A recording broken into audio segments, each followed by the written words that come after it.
لوگ کھلے لائن میں بند نہیں عالم کہاں ہے؟ آصف ہٹو نا.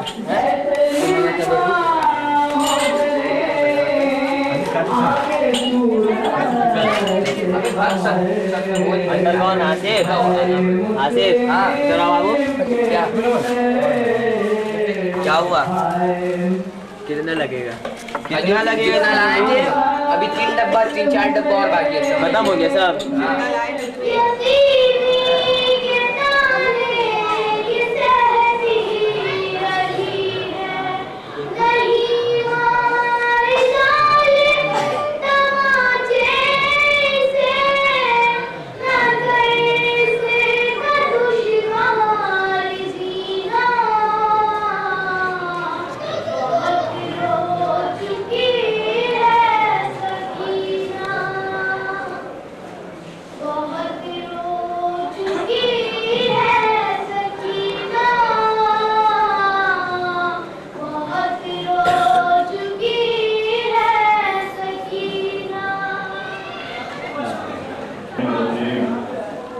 بسم اللہ الرحمن الرحیم الحمدللہ رب العالمین الصلاة والسلام علی سیدنا و مولانا صاحب التاج والمعراج والبراق وسید العرب والعجم اسمہ مکتوب و مرفوع و منقوش فی اللہ والقلم جسمہ مؤثر منور مطہر مولانا مولانا جد الحسن والحسین محبوب رب المشرقین والمغربین ابی القاسم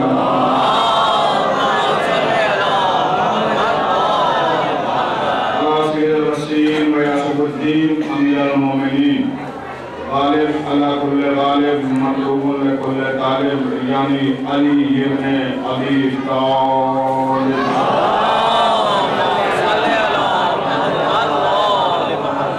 والد شبیر و شبر قاتل مرض و انتر وقال النبی بشانہی فی یوم الخندق ضربت ولین یوم الخندق افضل من عبادت الثقلین والد طیبین الطاہرین المعصومین المظلومین ولعنت اللہ علی اعدائهم وغاصب حقوقهم ومنکر فضائلهم وامامتهم وسخاوتهم وشجاعتهم وطهارتهم وولایتهم وعطشهم اجمعین لعنت اللہ علی قوم الظالمین اما بعد فقد قال اللہ تبارک و تعالی فی کتاب الکریم بسم اللہ الرحمن الرحیم والشمس وضحاها والقمر اذا تلاها صلوات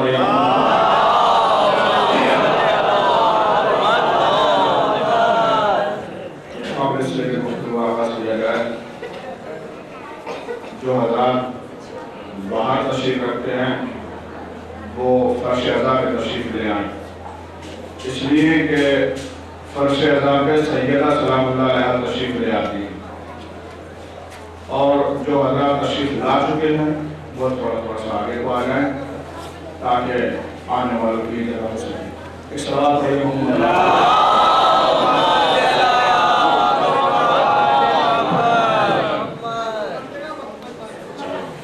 بہرحال موضوع اور بیان انہی کے لیے ہے جو اس وقت فرش اعضاء ہیں.